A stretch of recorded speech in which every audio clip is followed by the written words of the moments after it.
आज हम लोग 9th क्लास का रजिस्ट्रेशन का फॉर्म भर रहे हैं। देखिए किस तरह से भरा जाता है। सबसे 1 नंबर पे आपका कैटेगरी लिखा हुआ है, तो आप अगर कंटिन्यू डेली क्लास जा रहे हैं रेगुलर में तो रेगुलर में टिक करिएगा, नहीं तो प्राइवेट होगा तो प्राइवेट में टिक करना है। ठीक है। हालांकि सरकारी स्कूल के जितने भी स्टूडेंट होते हैं रेगुलर होते हैं। फिर स्कूल कोड आपका होगा। ठीक है। अगर नहीं पता है तो अपना स्कूल कोड अपने विद्यालय के हेडमास्टर से पूछ लेंगे। उसके बाद स्कूल का नाम भरना है। ठीक है। तो स्कूल का नाम यहाँ से भरना होता है। उसके बाद अपना नाम हिंदी में भरिएगा, उसके बाद इंग्लिश में भरना है। ठीक है। इस तरह से भरना है। जैसे पहला ब्लॉक में है तो पहला आपका लेटर होगा, दूसरे ब्लॉक में दूसरा लेटर होगा, तीसरे ब्लॉक में तीसरा लेटर होगा। उसी तरह आपका माता का नाम यहाँ हिंदी में है, माता का नाम इंग्लिश में है। उसके बाद पिता का नाम आपका हिंदी में यहाँ लिखना है, पिता का नाम इंग्लिश में यहाँ लिखना है। उसके बाद आपको यहाँ पे देखिए माता का नाम है हिंदी में लिखना होगा। उसके बाद इंग्लिश में लिखना है, इंग्लिश में प्रत्येक लेटर को सावधानीपूर्वक यहाँ पे भरना होगा। ठीक है। उसके बाद पिता का नाम है, पिता का नाम हिंदी में लिखना है, पिता का नाम आपका इंग्लिश में लिखना है। उसके बाद डेट ऑफ बर्थ होगा। यहाँ पर डेट ऑफ बर्थ आपका आधार कार्ड और टीसी में मिला लीजिएगा। जो टीसी के अनुसार होगा वही आधार कार्ड आप उसको डेट ऑफ बर्थ आपको यहाँ भरना होगा। उसके बाद आपका है जेंडर में आप मेल हैं तो मेल में टिक मारिएगा, फीमेल है फीमेल में टिक मारिएगा। ठीक है। उसके बाद नेशनलिटी है, यानी कि आप इंडियन है तो इंडियन में मारिएगा, अदर है तो अदर में। हालांकि सभी इंडियन ही होंगे, इंडियन पे टिक मारना होगा।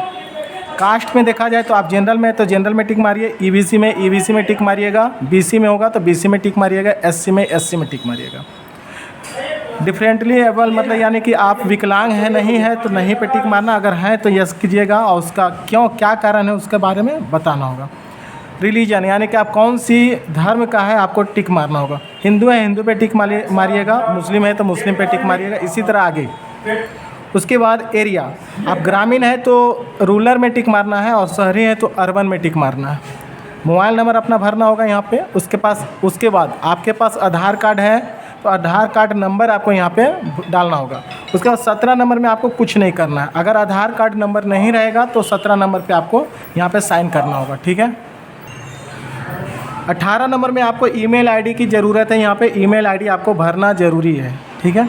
उसके बाद एड्रेस अपना लिख देना है यहाँ पर, जो भी आपका पता है।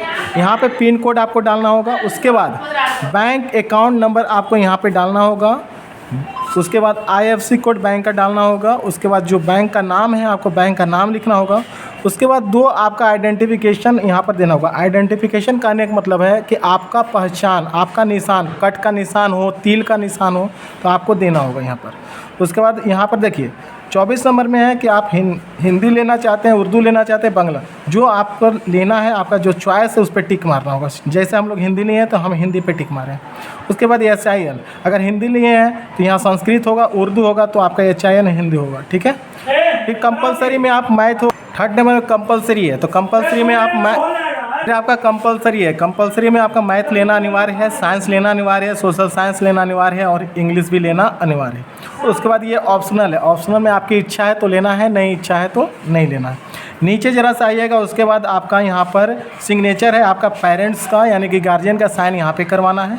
यहाँ पर आपका सिग्नेचर हिंदी में साइन करना है। यहाँ पर सिग्नेचर आपका इंग्लिश में है स्टूडेंट का, ठीक है, विद्यार्थी का, यहाँ पे इंग्लिश में करेंगे। बाकी यहाँ से आपका काम हो गया। यहाँ पे प्रिंसिपल का साइन करेगा, ओके हो जाएगा।